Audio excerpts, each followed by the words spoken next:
utazotanga iyo ntererano ashagenda kubi wabo.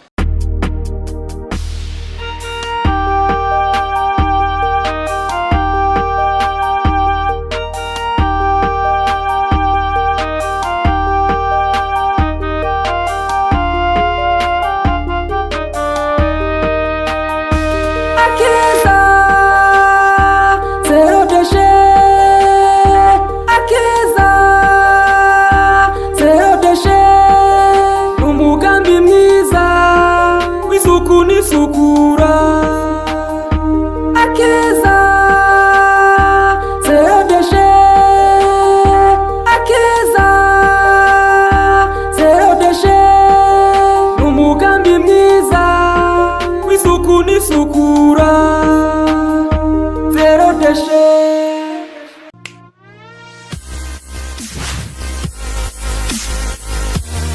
Oye ntibigutanga hari iki niki shefu mwarakoze kukijya gihe mwarafashije nabonye umengo muko murangirira nabi bisa mwako murangirira neza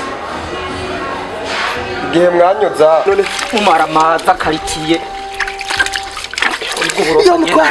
naciye sa neza sa n'abandi bantu naciye ndonka akazi ubu ndakora ndaronka agahuzu ndagura ubu nyene ndabona nandi cyo nimariye kuva kijya gihe nukuri warakoze ndagushimira cyane. Umviriza sivyo ndagushimira jewe shimira intumbero nziza y'isuku n'isukura n'ibitwa zero déchet ryamuzanye nakubariye je nabikubwiye urambaye kwe je ntushimire kuko shimira uwo mugambi kuko waje hageze reba nk'ubu ukuntu byagenze wararusa akazi ngaha mu restaurant urakora uko ubona byibushe hajya waboneka nk'ikirara nk'imbobo nega nta gahunda ufise mu mutwe hajya wari kuziteza imbere gute wifata umwanda kakujya gara je basi burya ndakora neza mugabo kuvuga ubona umengo nakugiriye nabi kandi ndimo ndagira iki ndakugirira neza ineza y'umuntu yibona mu nyuma sibyo rero jewe ntushimire gushimira uwazanye icyo cyiyumviro cy'uwo mugambi mwiza w'isuku n'isukura sibyo haguruka ugende nzanire ko mfungura jewe ngira iki ngirire bisigaye ntangora nini sawa yego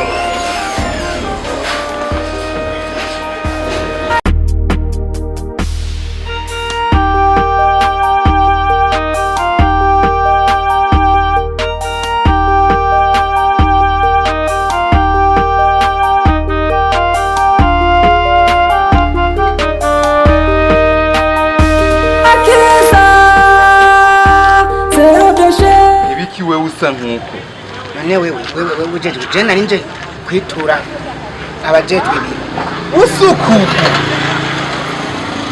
isa nabi oya kweri sinokwemerera ko winjira kubonana n'umushefu usa nkuko inshuti yanje ubahani umuntu n'uyundi ndabizi ko umuntu ari uwundi ariko ku kazi kiwanje umubosa nabonye ndakuretse winjiye usa nkuko noca nta mu majambo make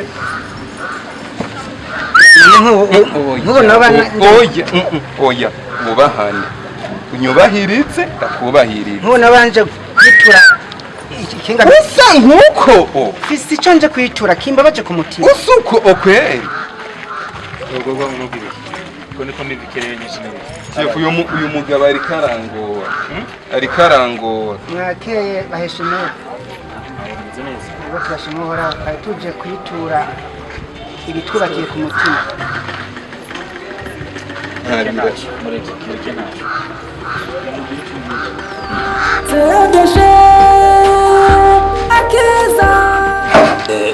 Okay. Unsanzwe ibyo wambwiye ntabyumvise. Ariko ikintu ugiye gukorera ko ikintu kijanye n'isuku. Urabona ukaraba basuka nambara n'uturato. Ukaraba ukazorambara n'uturozo tumisuri. Uko muri no business yacu ikije imbere cyane cyane n'isuku. Isukura kandi noneho ndazi nk'ibyo urazi igihe kigeze urazi niyo tugeze kuko urabona ugumye usa nkuko tusanga atari sawa urabona ko nk'ubu waruje ngaha uje guturaba urabona ko bari bakwanye ko winjira kumva zuko bakubona utaje woze ukaravye wambaye n'uduhuzu tumesuye. Rero kuri ivyo genda ntuzanye yawe nayumvise. umwanya n'umwanya ndashobora kuguhamagara ariko uzogaruke wahinduye ico kintu. Yego. Wakosoye ikintu c'isuku, wambaye usa neza wimosheje. Eka no kumesura wamisoye. Umwanya n'umwanya rero bishitse nzobamenyesha hama mugaruke mugamu muzoze musa neza kino business yacu ico dushira imbere cyane cyane ni isuku n'isukura. Bisaba ari cyo kintu genda gitwa ucitwararike. Umwanya n'umwanya rero ugeze nzokubana. Ese pari ivyo nakubwiye bitahubitse. Kandi baza ko nawe ujya mugambi w'isuku n'isukura tumaze imisi duhimiriza. Ndazi wowe ntabwo waragushitse. Waranshitseko kandi ugereho ndabonutiriza. No kuringiye kuwukorera ko kandi nagomba nikebanure no kuri twikebanure turagiye. Sawa sawa. Wege ntibisigaye n'ivyagana zanzo bamenyesha. Sawa sawa. Birakazi keza. Sawa sawa. Ego. Isuku n'isukura.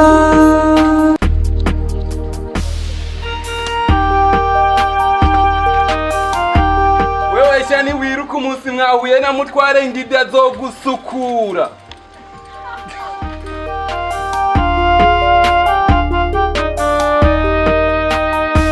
Akeza zero déchet. Akeza zero déchet. Umugambi mwiza w'isuku n'isukura. Akeza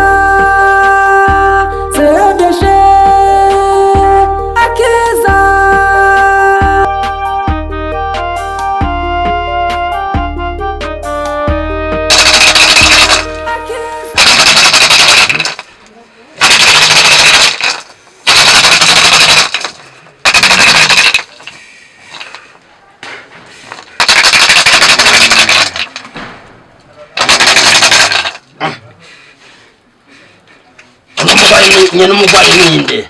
Ni jewe mufu n'umugabo wanje. No mugwayi aheruka koga ryari? Aheza umwaka ndamwogeje mufu. Umwaka wose? Uno mugwayi wawe ntakinda kwaya kamwana. N'imiti yari ibrose ako nakabaganga mwaratubonye. Muragana n'abantu ako nimubona n'ingwara arwaye. Uyu n'umwanda. Turashize none. Mugende mumwoze. Imiti bazizibuke imiti itembere. Umuntu akakomera. Mufu mu mwanda wogira umuntu akaguguma nk'uko. Uyu n'umwanda namubona ubujasa. Ubware ko yazivye. Yarazivye. Ne muzibure. Ndamuzibure genda mumwoze. Aze yera ngo de. N'imyaka ica yiyongera. Mwebwe nayibonye ubu ibyo nababwiye byose ntavyo mwumvise. Ndavuga ati uyu mugwayi wanyu umuti nababwiye mumuvuza mumugure mu maso agende mumwoze neza n'ikimuko n'amazi abacamera neza cyane wika abakurambere banje babakubira. Yamahera yaradusubije. Ajya mahera. Reka nabari ko cineza. Mahera Jesse ndimo. Umugambi mwiza isuku n'isukura.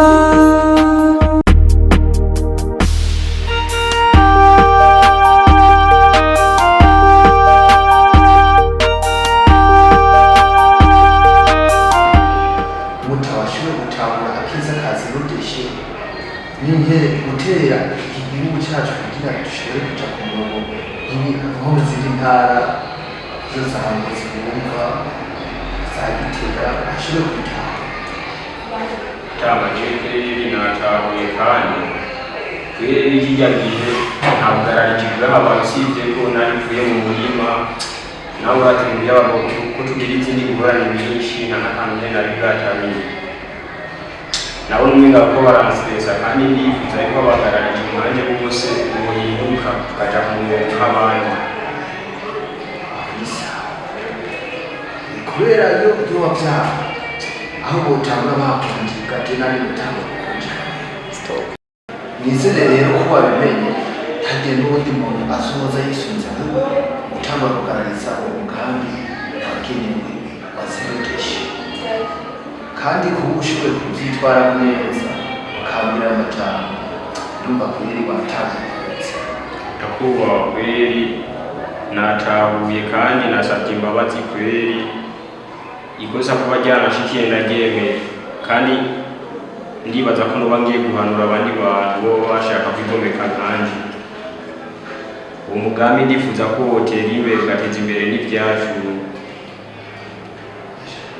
Tuyazi neza ushobora kwirenganira utaha tumenyeshe n'abandi no mu kibano uzubamenyeshe. Asante.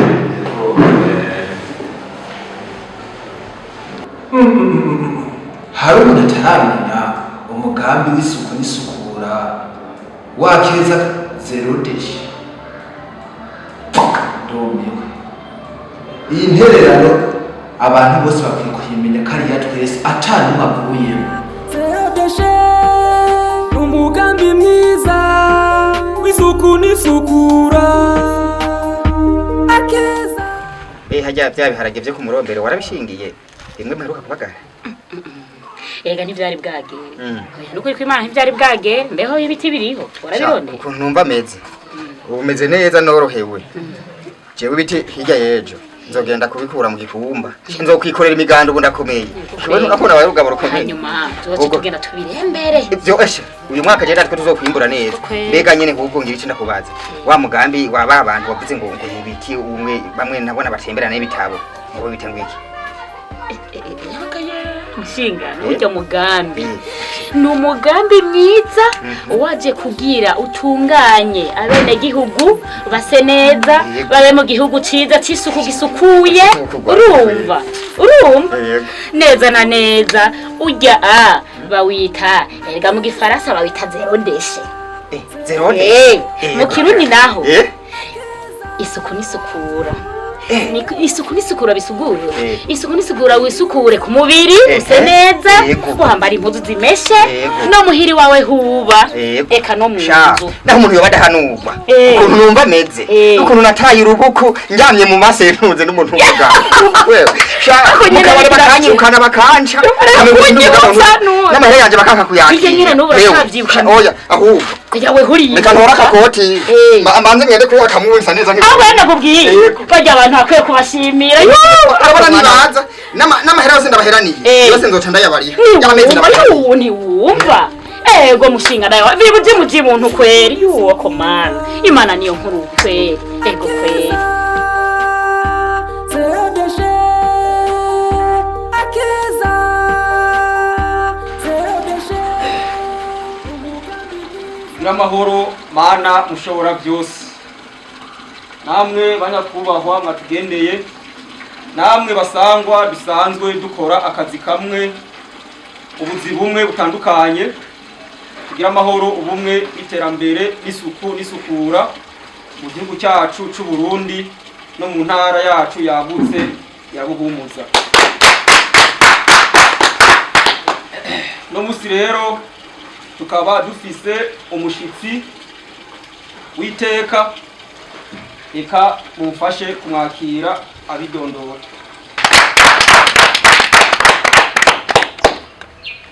Ego murakoze. Mana mushobora byose,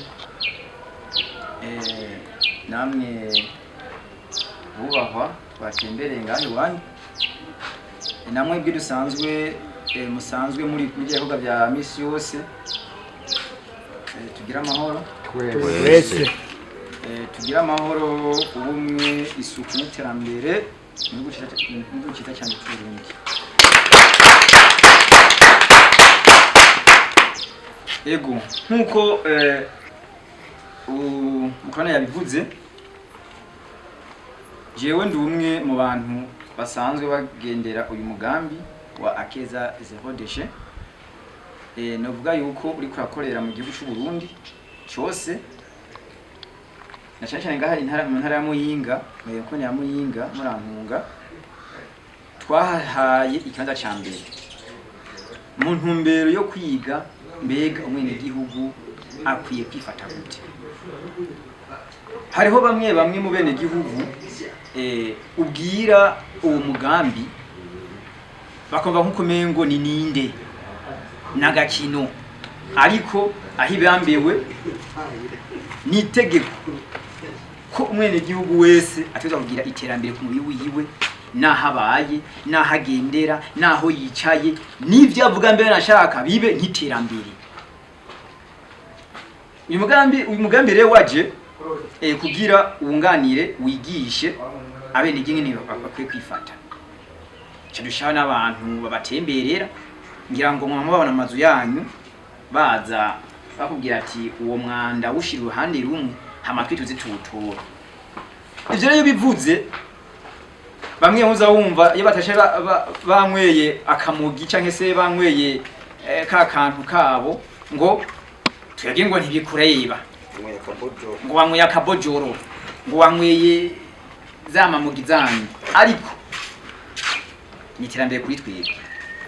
Yamara bagenda mwibarabara ugahura na babandi bagira ikaju, agiteye mwibarabara bambwira ati cyo kintu gikureho ngo hari abakozi abakozi mbega nimwe mu bahemba.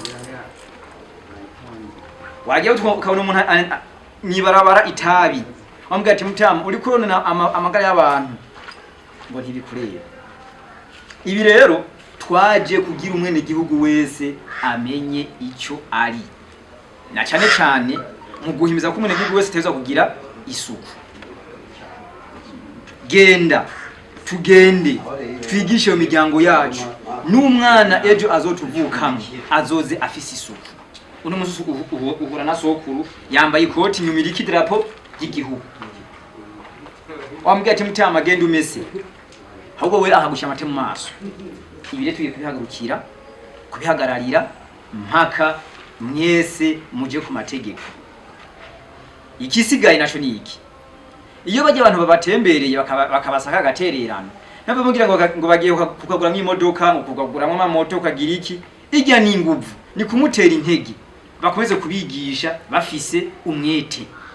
Mwebwe byabananiye byatunaniye, mugihe turose umugambi uje kuduhimiriza kudukorera, uko ni nko kudukorera kutwereka isuku nziza, reka turemerere.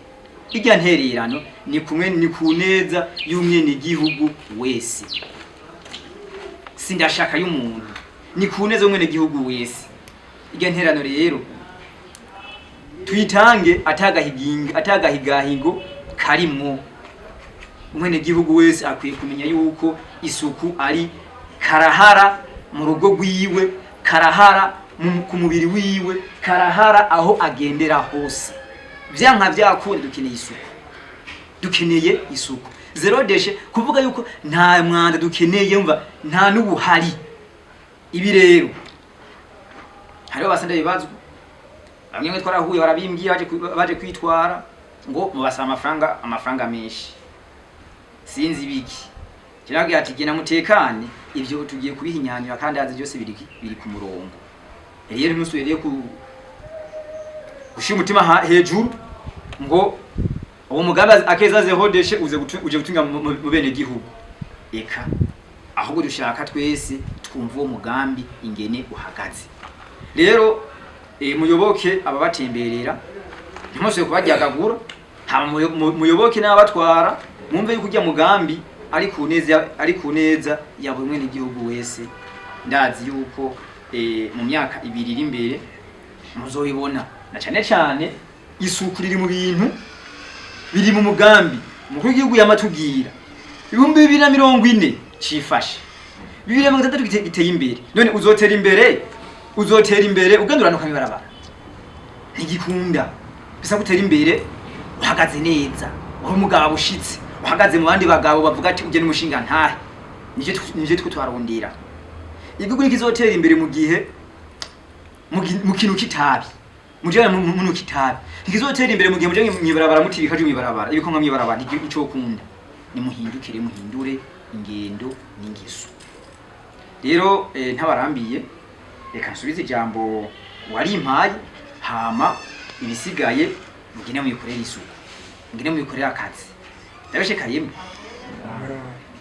ndize turaze neza, hama nkabashimira abitavye ino nama n'abandi mugenewe bashize kano kantu kuko ni inkuru nivuga ko iryoshe inagoye muri bamwe babandi basinda bibazwa ni yindi nkuru iryoshe muri bandi bamaze gutahura umugambi icarico tugira amahoro twese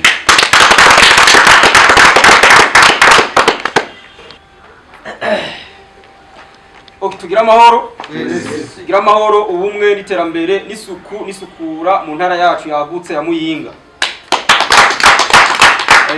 Ndasaba mubanze mu mpere amashi inshuro 3 uyu nyakubaha wacu kugira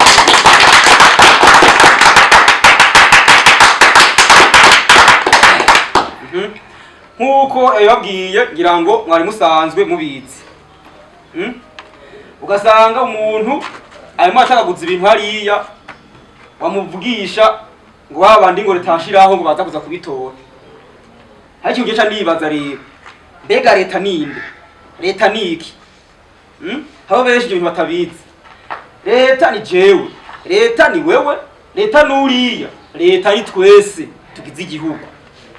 Twahuza mugasanga hariya ibintu ari wataye ibindi hariya aho kujya kwihagarika ugareba igihuru hajya ifi barabara mu mukurugero uritumye ibintu byose ugenda bataguza mu ibarabara ngo basitugure tango bazibonga abantu ngo baza abantu badusukura mu ibarabara cyo kintu cyo kibihanije turahuza nakumva cyane no kuvuga ko urazi neza yuko bavuga ati turi kumwe twese birashoboka impamvu rero twese tugira duti tukwanire hamwe twese twishire hamwe dukora iki kintu kimwe turwanye umwanda pana kuvuga ngo leta ibi nibo ya turi kumwe twese birashoboka sawa tugira amahoro